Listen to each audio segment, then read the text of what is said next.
ప్రజా వ్యతిరేక విధానాలతో కూటమి ప్రభుత్వం ఆంధ్రప్రదేశ్లో పాలన సాగిస్తుందని వైఎస్ఆర్ కాంగ్రెస్ పార్టీ రాష్ట్ర అధికార ప్రతినిధి ఆర్ఎస్ శ్యామల మండిపడ్డారు. ప్రకాశం జిల్లా పర్యటనలో భాగంగా ఒంగోలు విచ్చేసిన శ్యామల జిల్లా పార్టీ కార్యాలయంలో మీడియా సమావేశం నిర్వహించారు. కార్యకర్తలకు అండగా వైఎస్ఆర్ కాంగ్రెస్ పార్టీ పనిచేస్తుందని తెలిపారు. పార్టీ అధినేత జగన్మోహన్ రెడ్డి ఆదేశాలతో రాష్ట్రంలోని అన్ని జిల్లాల్లో పర్యటించడం జరుగుతుందని తెలిపారు. సోషల్ మీడియా వేదికగా ప్రకాశం జిల్లాలో వైఎస్ఆర్ కాంగ్రెస్ పార్టీ కార్యకర్తలు ప్రజా సమస్యలపై చేస్తున్న పోరాటం అభినందనీయమని అన్నారు. కూటమి ప్రభుత్వంలో రైతులకు అన్ని విధాలుగా మొండిచేయి చూపుతున్నారని ఆరోపించారు. చరిత్రలో ఎన్నడూ లేని విధంగా మద్యాన్ని ఇంటి వద్దకే సరఫరా చేస్తున్న ప్రభుత్వం చంద్రబాబు ప్రభుత్వం అని దేవా చేశారు. రాష్ట్రంలో జరుగుతున్న ప్రజా వ్యతిరేక విధానాలు చూస్తుంటే వైఎస్ జగన్మోహన్ రెడ్డి మరలా అధికారంలోకి రావడం తథ్యమని జోస్యం చెప్పారు.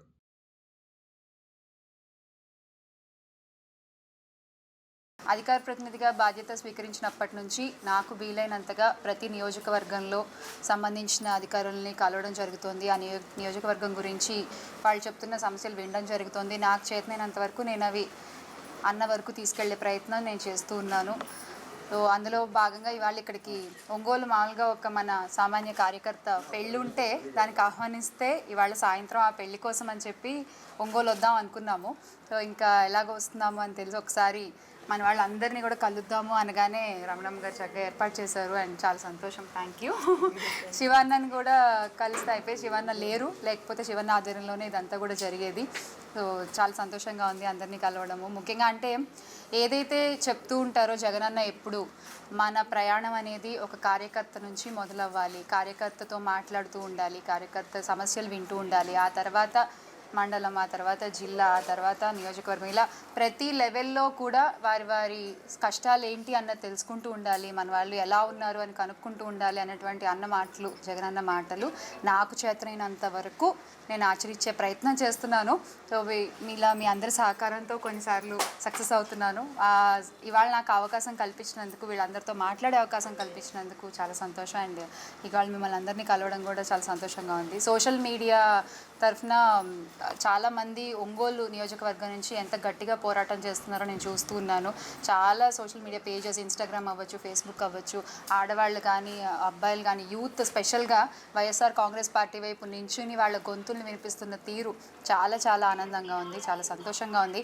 అయితే ఇక్కడ నేను వచ్చిన తర్వాత నేను తెలుసుకున్న ఒక సమస్య ఏంటంటే, ఇక్కడే ఒక అన్న రాసిచ్చారు ఇప్పుడే, ప్రకాశం జిల్లా సంతనూతలపాడు నియోజకవర్గం నాగులపాడు మండలంలో వరి నూర్పుడులు జరుగుతున్నాయట. అయితే కేంద్ర ప్రభుత్వం ఒక క్వింటాలు ధాన్యం మద్దతు ధర 2300గా నిర్ణయిస్తే రాష్ట్ర ప్రభుత్వం కొనుగోలు జరపనందున ప్రైవేటు వ్యాపారులు ఒక క్వింటాల్కి 1700 నుండి 1800 రూపాయలకు మాత్రమే కొంటున్నారట. అంటే ఇంకా ఇక్కడ రైతన్నకు జరిగే నష్టం గురించి మనం ఒకసారి ఆలోచించవచ్చు. వరి రైతులు ఒక ఎకరానికి 1500కి పైగా నష్టపోతున్నారు. తక్షణం అంటే మిర్చి కానీ శనగలు కానీ ఏదైనా ఉంటే రాష్ట్ర ప్రభుత్వం ఈ విషయంలో కొంచెం రైతుకి ఏదైనా ఒక చిన్న భరోసా కల్పించగలిగితే ఆ రైతన్నలకు చాలా అండగా ఉంటుంది అనేటువంటి ఒక ఆలోచన దయచేసి దీన్ని గమనిస్తారని కోరుకుంటున్నాము.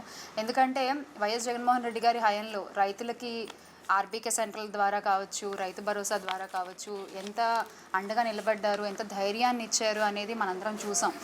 కానీ ఈ రోజున విత్తనాల దగ్గర నుంచి కూడా కల్తీ విత్తనాలు, దానివల్ల పంట సరిగా రాకపోవడం, పోనీ పంట పండినా కూడా దానికి సరైన గిట్టుబాటు ధర లేకపోవడం వల్ల ఇక్కడ ఉన్న ఒక రైతన్న చెప్పుకున్న కష్టం ఇది.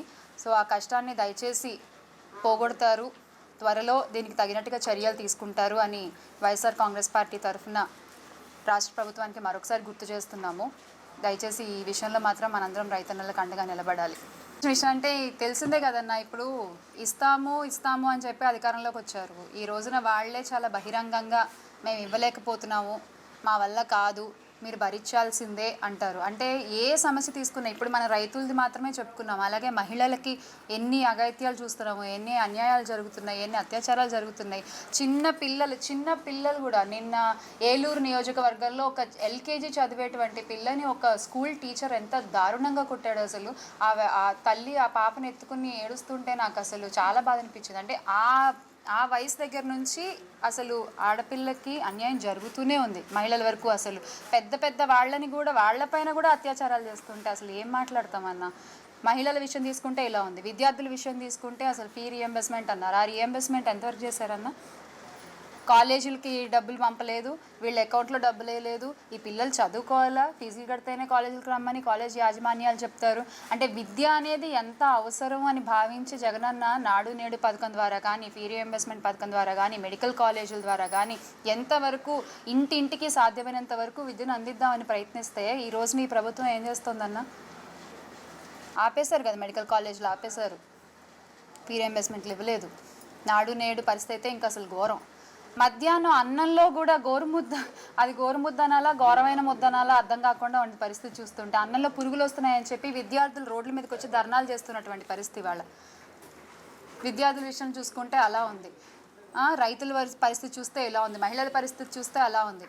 నేను మొన్న ఎప్పుడో ఒక సోషల్ మీడియాలోనే ఒక ఆయన ఎలా ఉంది ప్రస్తుత ప్రభుత్వం అంటే, మాకేముందయ్యా, మాకు కావాల్సిన మందు మాకు దొరుకుతుంది, మాకు కావాల్సినట్టు ఆనందంగా మేము దాని తర్వాత చాలా సంతోషంగా ఉన్నాం, చాలా బాగుంది ప్రభుత్వం అని చెప్తున్నారు.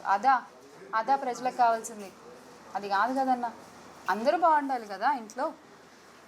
మద్యం మద్యం మద్యం అని చెప్పి వైఎస్ఆర్ కాంగ్రెస్ పార్టీ వైపు వేలెత్తి చూపించారు. ఈ రోజున మీరు చేస్తున్నది ఏంటి? ఆ రోజున గవర్నమెంట్ హయాంలో ఉంటే ఆ డబ్బు అంతా గవర్నమెంట్కే వచ్చేది కదా. ఈరోజు పోనీ మీరు ఏమైనా రేట్లు ఏమైనా తగ్గించారా? అది కూడా లేదు. మొన్న పోనీ ఏమైనా కంపెనీలు తీసుకొచ్చారా? విదేశీ పర్యటనలకు వెళ్ళి, దావోస్ పర్యటనలకు వెళ్ళి, అక్కడి నుంచి కూడా ఏమీ లేదు. సో ఈ 8 నెలల పాలనలో చూసుకున్నట్లయితే వాళ్ళు ఏమీ చేయట్లేదు అన్న విషయం ప్రజలకి బాగా అర్థమైంది, చూస్తున్న ప్రతి ఒక్కళ్ళకి అర్థమైంది, పాలిస్తున్న వాళ్ళకి కూడా అర్థమైంది. ఏమన్నా అంటేనేమో నెలకు ఒక టాపిక్ తీసుకొచ్చి డైవర్షన్ పాలిటిక్స్ చేస్తున్నారు, వాళ్ళు చేసేటువంటి ఇవన్నీ కప్పిపుచ్చుకోవడానికి. ఏది ప్రజలు చూడకుండా లేరు, ఏది ప్రజలు గుర్తుపెట్టుకోకుండా లేరు. త్వరలో మళ్ళీ ప్రజలకి ఎవరిని ఎన్నుకోవాలో బాగా తెలుసు. మీరే దాన్ని చక్కగా గుర్తు చేస్తున్నారు ప్రతిరోజు, ప్రతి పూట. దానికి మీకు ప్రత్యేకంగా థ్యాంక్స్ చెప్పుకోవాలి. సో మళ్ళీ ఖచ్చితంగా ఆంధ్రప్రదేశ్ అభివృద్ధి అనేది జగనన్నతోనే సాధ్యం అవుతుంది. అది ప్రతి ఒక్కళ్ళు ఈ రోజున బలంగా నమ్ముతున్నారు.